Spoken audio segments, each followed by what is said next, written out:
This is CNN International.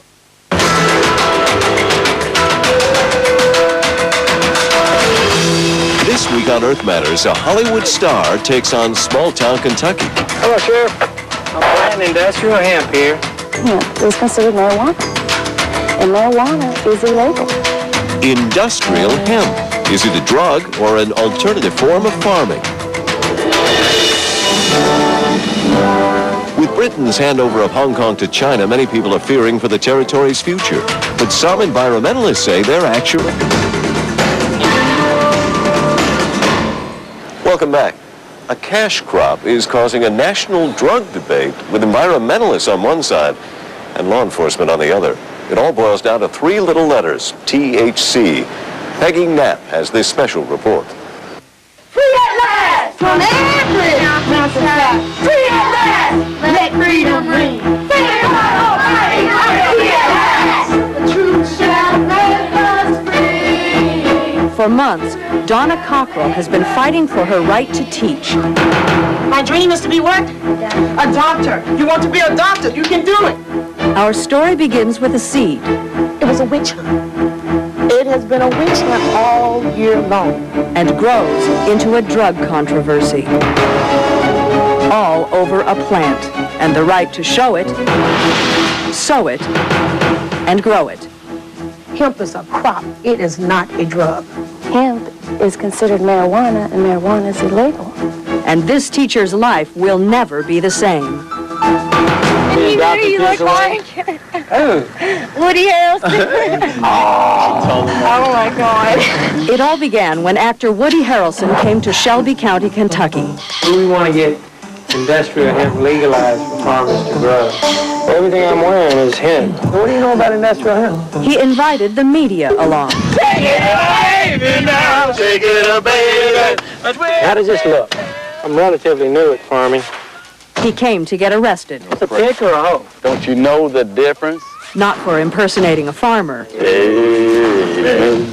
but for the seeds he's planting. Woody, are you taking this seriously at Taking all? life too seriously. You're never going to get out of it alive. He's testing a law. We'd like to report a crime in progress. Hello, Sheriff. I'm planting industrial hemp here. The sheriff calls it a crime. You realize you're under arrest? Yes, sir. What's your name? I represent Mr. Harrelson. You're not Actor? you're Oscar if you want. Well, none. Well, But we're doing the right thing. we're doing the right thing. The right thing for Woody Harrelson is to make the courts recognize a difference between industrial hemp and marijuana. Free at last! Free at last! Let's join hands. We are creative. Donna teaches 5th grade. She's a farmer's daughter who's won awards for teaching agriculture. Who do we have? Woody! Who do we have? Woody! This is so great. It's a sustainable crop that can supplement tobacco. And so this is what I'm teaching in my classroom here in Kentucky.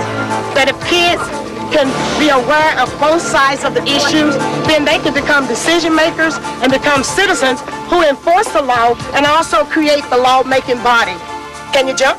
Let's see if you can get it. The day before his arrest, Woody came to Donna's class with other activists to talk about industrial hemp. Now, that's why I'm into the issue of industrial hemp, because I think it has a myriad of uses, as well as an alternative to petroleum products. The students learned that hemp could be used as an alternative to cotton and wood.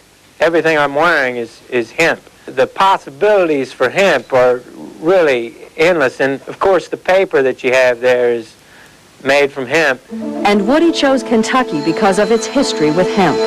Signs on the local highways, roads, and churches show it was once Kentucky's biggest cash crop.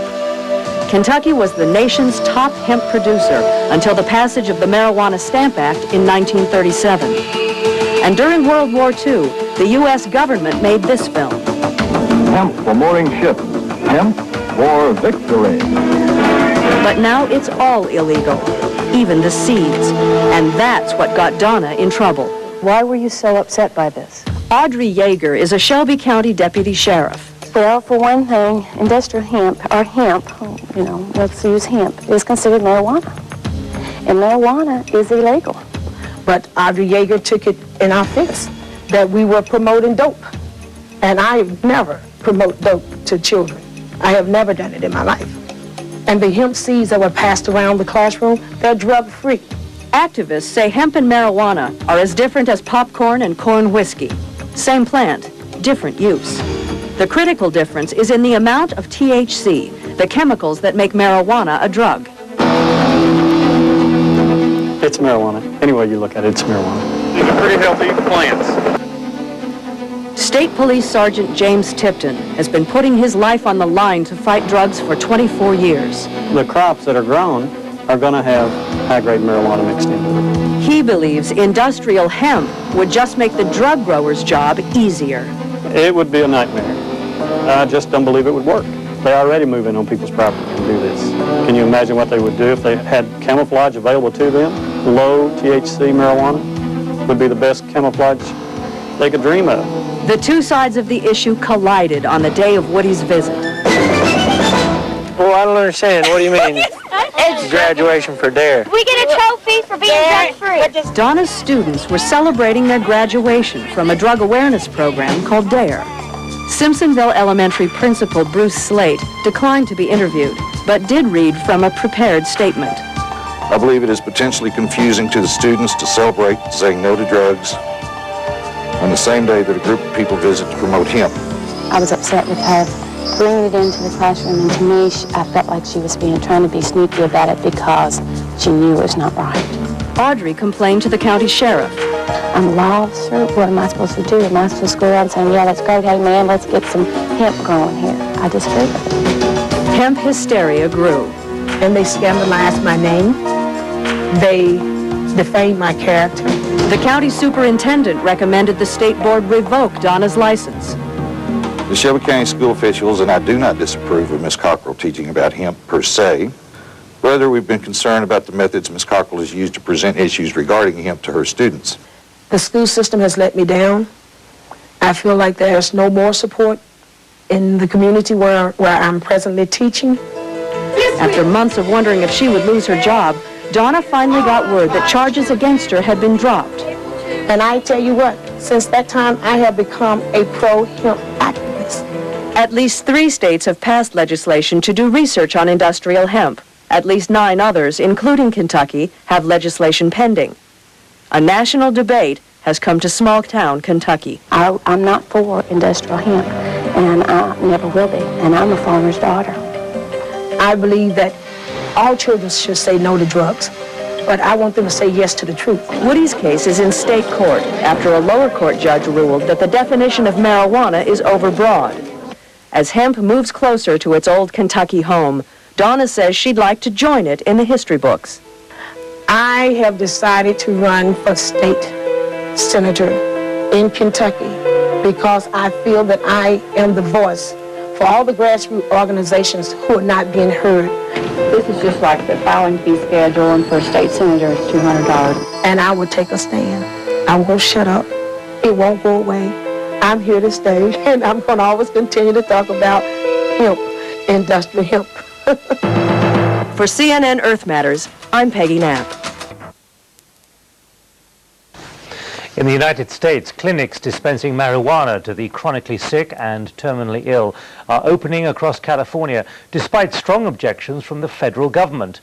The authorities in Washington say the practice will deepen the country's drugs problem and benefit the smuggling barons. But as our correspondent Brian Barron has been finding out, many experts in California claim the medicinal benefits of the marijuana plant have been overlooked. Under federal law, this man could be branded a criminal for possessing and distributing marijuana. But under California state law, he's an AIDS patient whose doctor prescribes the drug. Medical marijuana has a place in pain management. It has qualities about it that relieves pain and suffering in a whole array of diseases. The first of over 40 clinics and clubs is the Santa Clara Cannabis Center, whose 150 patients receive their marijuana once weekly. Don Altier, stricken with an incurable disease 5 years ago, attributes his survival until now to marijuana. Gives me an out, a way out of the constant pain, maybe depression, keeps me on a positive level going forward and able to concentrate on living rather than sit there and go, oh, I'm dying, I'm slowly being paralyzed and there's no hope. California's narcotics officers still warn of the drug's dangerous side effects, but now accept that for some, it is medicine. Being a police officer, I do understand that people have needs, and if this helps people in certain instances, so be it. One of the largest farms is on a mountainside above the Pacific. It's a non-profit club which distributes plants for patients to grow themselves.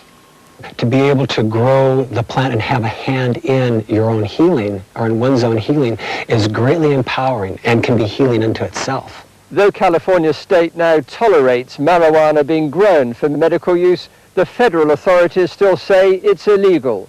Just a few months ago, federal drug agents raided one grower and destroyed all the marijuana. Their fear is that California's liberal approach will undermine America's war against drugs.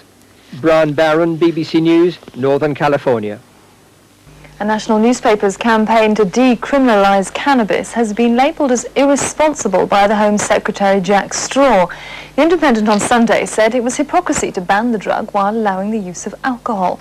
But Mr. Straw said the effects of cannabis were not fully known and legalising it would betray the futures of many young people. Cannabis is the most widely used illegal drug in the UK. 8 out of 10 people charged with drug offences have been using cannabis. Marijuana is the focus of 85% of drug seizures. Now, for the first time, a British newspaper is campaigning for the decriminalisation of cannabis so its personal use is no longer an offence. Even though we've studied this drug for a very, very long time and found that in fact it's far, far less harmful than, say, tobacco, or certainly a million times less harmful than alcohol, we're still making criminals out of people who choose occasionally to have a jolt. Leading personalities who are backing the campaign include Labour MP Paul Flynn, entrepreneur Richard Branson, and the Body Shop's Anita Roddick. Film director Michael Winner is also calling for drug laws to be reformed. Oh, great. Well, first of all, at the moment, the man who sells kids cannabis also wants to sell them, and often does sell them, heroin. I see no reason in putting children in that danger. But the campaign has angered many MPs and has been branded irresponsible by the Home Secretary. One thing which would follow as night follows day is that consumption would shoot up. Now, we're in a situation where we already have difficulty in controlling the responsible use of the two sets of drugs which are legal, alcohol and tobacco. There is concern that cannabis can lead to behavioural problems and lead to depression. It's also feared marijuana can lead to the use of stronger drugs such as cocaine or heroin. More than 20 million people under the age of 35 have smoked cannabis in the UK. It's estimated 1 in 10 become regular users. Alison Jack, Sky News. Britain's drugs trade is reported to be worth £2.5 billion a year, with cannabis comprising the major part of it. Despite overwhelming backing from the British Medical Association for cannabis to be made available for medicinal use, official opposition persists to any relaxation of the law. Every year, an estimated 360 tonnes of cannabis are smuggled into Britain, suggesting an annual turnover of around £2 billion. If the government legalised it, tax revenue alone would probably be as much as £500 million a year. It was banned in this country in 1926. By the late 60s, most countries had followed suit, but according to the Institute of Drug Dependency, there are still some 1.5 million regular users in Britain alone. Famous devotees have included cricketer Ian Botham and singer Paul McCartney, both arrested for possessing the drug. MP Claire Short said she favoured legalisation, and even President Clinton admitted to puffing the weed, although famously not to inhaling. In many parts of continental Europe, the drug is tolerated, at least for personal use. Spain, Italy and Germany all in effect turn a blind eye to people possessing small amounts. In Holland, the situation is far more open, with coffee houses in Amsterdam openly selling it. Elsewhere, climates permitting, cannabis crops often provide a major source of income. Up to 70% of hashish entering Britain is thought to originate from Morocco, and in Southeast Asia, hundreds of square miles are dedicated to growing it. Its medicinal properties have been well documented for thousands of years. Most British doctors now want it legalised to help those suffering from a variety of conditions. But despite the calls for a debate, any administration contemplating a change to the law would inevitably be accused of going soft on drugs, a charge no government is likely to find palatable. David Wade, Sky News. At folk må få lov å røyke en tjall hvis de vil. Dette er altså Oslo-tall, men kurvene peker i samme retning over hele landet. Og da spør jeg, hva er det vi er så positive til? Vet for eksempel ungdom hva cannabis er? Jeg tok med Filters lille herbarium til Dønski videregående skole i Bærum for å teste biologikunnskapene. Hva heter de forskjellige plantene her? Ok. Det der er sikkert løvblad, er det ikke det? Det er noe sånt nå. Og det der, det er det som er på de bladene der borte. Ja. Jo, vi ser det. Og det der, det ser ut som sånn der, hva heter det for noe? Hasj. Nei, det er bjørk, er det? Bjørk er det der. Her har jeg et marihuanablad. Ja. Har du det? Ja, ja. Hvordan visste du det? For jeg har sett det på et CD-cover. Har du røyket det? Nei. Vil du? Nei. Hvorfor ikke? For jeg har det gøy med alkohol. Synes du det burde være lov å røyke det? Nei. Hvorfor ikke det? Fordi det er skadelig. Det er cannabisblad, det er folk må få lov til å gjøre som de vil.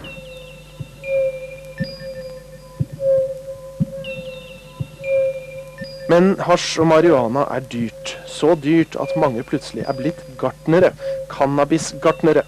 Politiet i Oslo kommer i år til å doble beslagene av planter i forhold til i fjor. Vår cannabisdyrker har røyket marihuana halve livet i 18 år, og dyrker til eget bruk i stua si. Du får tak i et frø, legger du det i våt bomull på et varmt sted, på badet for eksempel, dekker du til med dopapir eller bomull eller noe sånt. Så har du masse vann oppi, og så går det noen dager at du begynner å skyte ut av det frøet. Men synes du det å røyke marihuana burde bli en del av norsk kultur? Ja, du ser hvordan er det nå, altså. Bygdefylla på landet, er den noe skryt av, liksom? Er det et positivt trekk ved dette samfunnet? Jeg synes ikke det. Altså, det er ingen grunn til at utlendinger sjokker over nordmenn når vi ser rundt i gaten i Oslo eller hvilken som helst by det er. Ser hvordan nordmenn i fylla oppfører seg. De synes det er helt barbarisk, ikke sant? Så hvis vi kan gjøre noe med drikkekulturen til nordmenn, så synes jeg det har sin plass. Da bør det være en del av norsk samfunn. Men du er ikke for legalisering? Nei, en av den grunnen at jeg tror det er at folk kommer til å... Det er for mange unger som kommer til å bli sløvinger, rett og slett. Hvorfor sitter du og røyker marihuana nå? Jeg skulle ut og gå på tur, tenkte jeg. Og da er det veldig... Får du masse fine tanker og masse gode vibrasjoner når man er ute og går. Glad til sinns og godt humør, snill og god. Det er uklart om det er lov å kjøpe cannabisfrø. Såpass tvil at politiet ikke beslaglegger frøene hos de butikkene som selger dem. Men i det øyeblikket planten din stikker opp av jorden, da har du brutt loven. I Oslo er det likevel 3 butikker som selger alt du trenger for å gro dine egne planter. Det kan man kjøpe da, lamper til, man kan kjøpe forskjellige grostoffer, pH-metre, EC-metre, man kan kjøpe klonemidler, man kan kjøpe pumper, man kan kjøpe drippers, man kan kjøpe blokker som brukes til å dyrke i. Som er da dansk system, heter Grodan. Veldig kjent, veldig bra å dyrke i. Man har da selvfølgelig dyrkevann, såkalt gjødning. I butikken får du også kjøpt 35 forskjellige typer spiredyktige frø, og hundrevis av hasjpiper, skillummer og vannpiper som jeg ikke får lov til å filme. Men cannabisfrø brukes også til andre ting enn til å plante. Det er hampefrø, marihuanafrø, sammen med solsikkefrø og peanøtter og mandler og honning. Det er veldig sunt. Det brukes mot for eksempel hjerte- og karsykdommer. Så Så kan man spise dette. Det smaker veldig godt. Det er honning. Det er da compliments of Mama Indicas. Not for resale, står det. Selvfølgelig finnes det hampeburgere, som er laget av hampefrø, og vi kommer med hampepizza og hampekaker. Marihuanafrø kan brukes til veldig mye. Så hamp, det er liksom tingen. Det er det man må dyrke, og det er det man må lave klær av. Papir, for eksempel. Da stopper jo all bruken av trær, hvis man kan få dyrke hamp. Slips har vi, vet du. Ja, jeg har... Slips har vi. Her kan man stille opp i selskap med skikkelig slips, lavet av hamp. 100% marihuana. Kan selvfølgelig ikke røykes, det står da tydelig på etiketten. Det står her, 100% hamp, 100% bomull.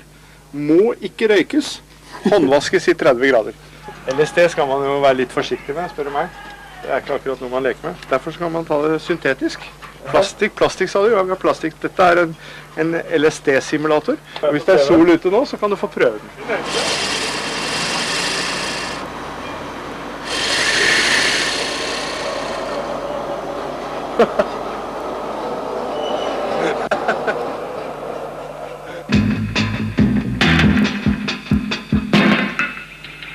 LSD-simulatoren var morsom den, men la LSD være LSD. Nå skal vi snakke om hasj og marihuana. Og Nikolai, hva er en god hasjrus? En god hasjrus, da blir du avslappet fysisk, og samtidig psykisk får du sterkere sanseinntrykk, og musikk blir ofte bedre, og får en nærhet og kontakt med mennesker rundt deg. Og hvis Nikolai får det som han vil, så blir denne rusen helt lovlig.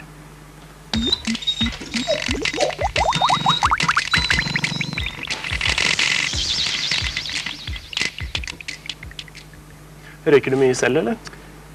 Jeg røyker for mye, jeg vet ikke. Nei, jeg røyker akkurat så mye som jeg har lyst til.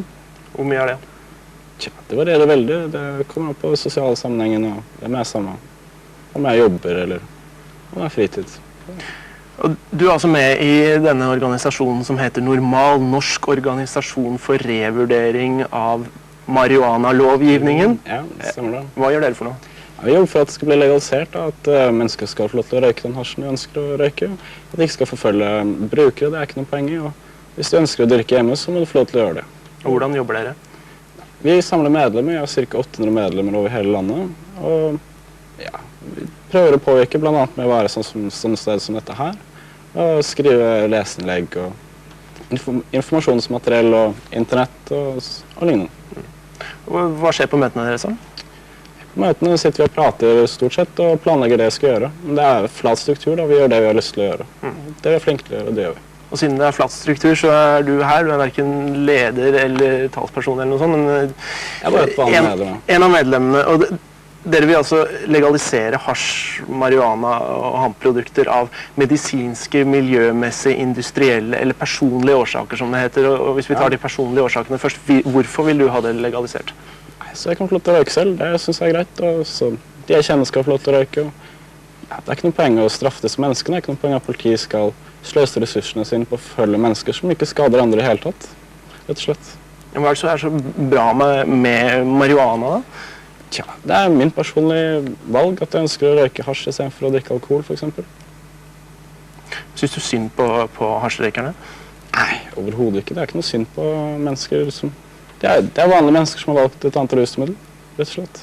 Men som Mari sa i innledningen her, jeg er helt enig med henne. Det er forferdelig kjedelig å sitte på en fest hvor alle røyker tjall, hvis man ikke gjør det selv. Ja, så røyk selv, da. Jeg vet ikke. Nei, trenger vi et rusmiddel til? Altså, ungdommen utsettes for alkohol nå. Trenger vi et til? Rusmiddelet er jo der allerede, og folk røyker hvis de ønsker å gjøre det. Det er jo praktisk talt legalisert. Hvis du ønsker å få tak, så får du tak i det.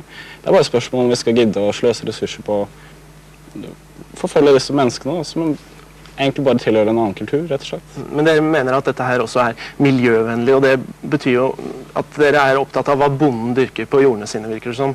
Nei, vi synes bonden skal få lov til å dyrke hamp hvis han ønsker å gjøre det. Det er så enkelt. Hvorfor får dere ikke med bøndene da? Jeg ringte både Norsk Bondelag og Norsk Bonde- og Småbrukarlag i går, og de har aldri hørt om dere engang. Ja, det må vi kanskje ta selvkritikk for. Jeg burde kanskje kontaktet dem og informert om hamp sine nytteområder.